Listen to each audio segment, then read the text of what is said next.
PhoneArena. We're live at MWC 2014. What I'm checking out right now is the new Sony flagship, the Xperia Z2. So as you can see, Sony has transitioned to a half-a-year upgrade cycle. So we had the Xperia Z at last year's CES. Then about half a year later, Sony unveiled the Z1 at IFA 2013. And now at MWC 2014, about another half a year later, we are having the Xperia Z2. So that kind of, half a year upgrade cycle means that we probably aren't going to see any breakthrough, any groundbreaking, improvements to each successor. But it does mean that we are going to have a slightly better flagship Android smartphone by Sony every 6 months. So that's not bad, actually. You can see that just by looking at the design that the changes aren't really extreme. It's pretty much the same design language, which is actually good because it's very stylish, it's very clean. It's a beautiful phone overall. There are some changes to the metal frame here around the sides. Now we have the darker part of the frame here to the side and not in the central part, but overall, the changes aren't big here. The handset doesn't seem to have become any lighter, or more compact. It has almost the same size, but the good thing to know here is that it has a 5.2-inch display now in pretty much the same size, so that's pretty cool. The resolution is still 1080p. On the back side, we still have the 20-megapixel G-lens camera, but more on that a bit later. So let's do a quick tour around the sides of the device.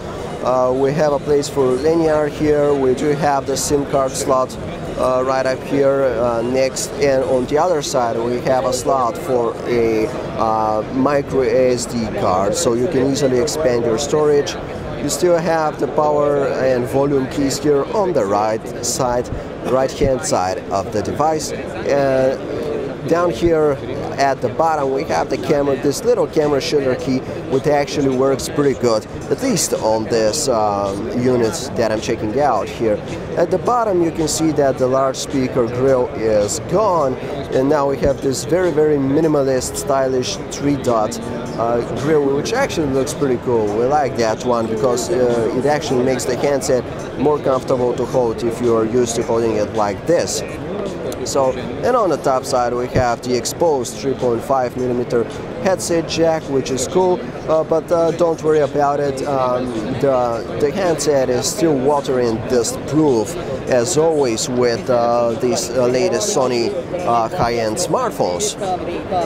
So that was a quick tour of the device. Now let's check out the display. As I said, it's a 5.2-inch IPS panel, so we finally have IPS on the top-end flagship smartphone from Sony, and I can see right now that the colors have gotten much better, and so are the viewing angles. Sony says that this display can cover 130% of the sRGB color gamut, which might be good, might be bad. It depends really, but it seems to be that the colors are pretty accurate with this display, and if you aren't really into the particular way of how the Z2 displays colors, you can always tweak those. You can change the white balance here and adjust it to your own liking, so that's a pretty cool feature to have here.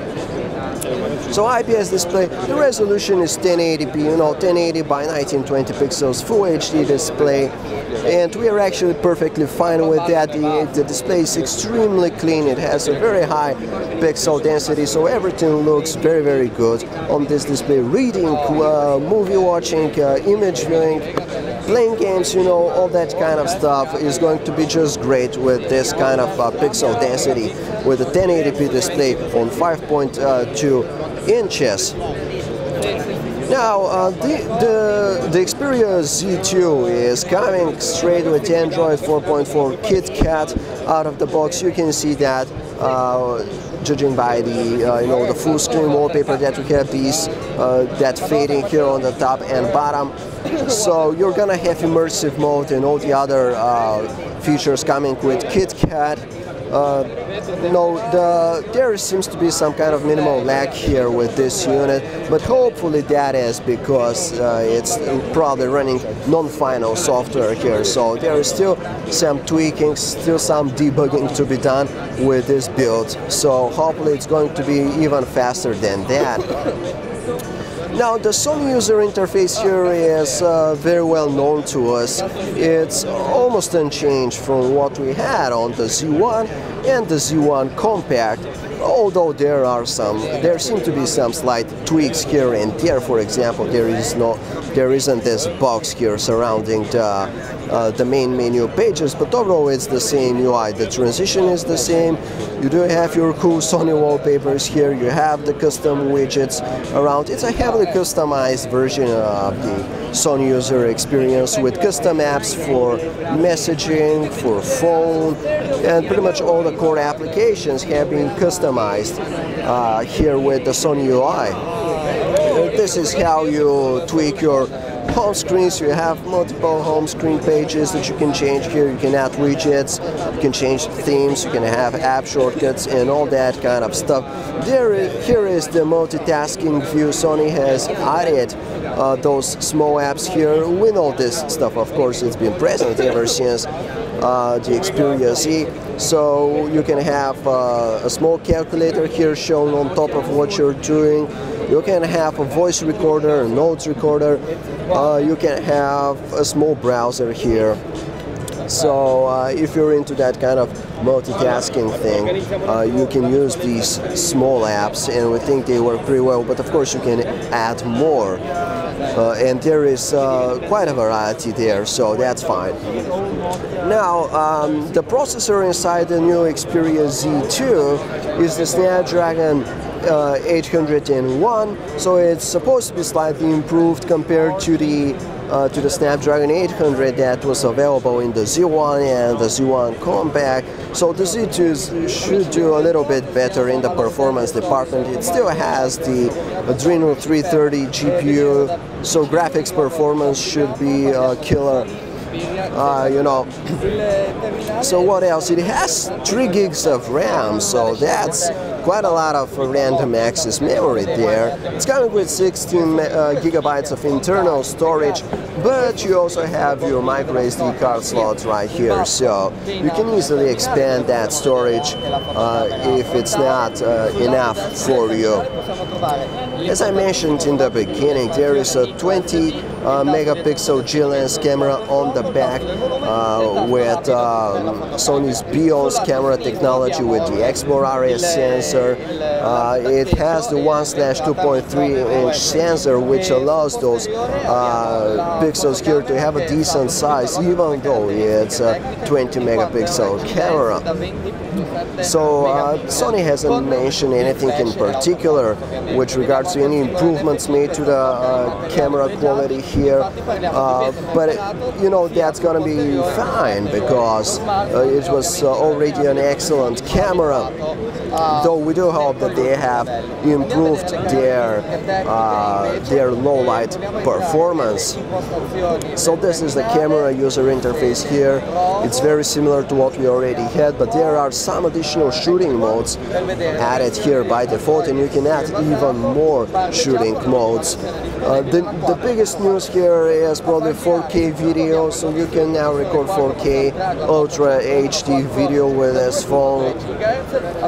There is this background defocus effect, which makes the background more blurred when taking pictures. There is time shift video allowing you to capture slow motion video. There is creative effect that allows you to tweak your pictures by adding some kind of filters on top here, so that's cool. There is Vine integration. There is Info iShot allowing you to, you can take pictures of different objects in the handset, will attempt to give you information about them. There's social life once again that lets you stream live stream video to your Facebook feed. There's time shift burst here for your portrait retouch, which is pretty much self-explainable. And now you have AR effect in video mode, so you can have the dinosaurs and all that kind of stuff, even when shooting video. So that's pretty much it about the camera, and that was our first hands-on look at the Sony Xperia Z2. It's a beautiful phone, not a major improvement over what we had in the Z1, but still it's a nice little iterative move forward with the Xperia Z2. Slightly improved design, nice improvement made to the display here. It's bigger, you know, it's looking better than ever with IPS technology and the larger color gamut and better viewing angles. The UI is slightly tweaked, so yeah, that's a lot of stuff to look forward to with regards to the Z2. It should be available starting March, and you should expect it to have a high-end flagship phone pricing. Okay guys, so thanks for watching. This was our first hands-on look at the Xperia Z2, but don't forget to check out PhoneArena.com for more coverage, because we're gonna have a lot more stuff going up on the site pretty soon.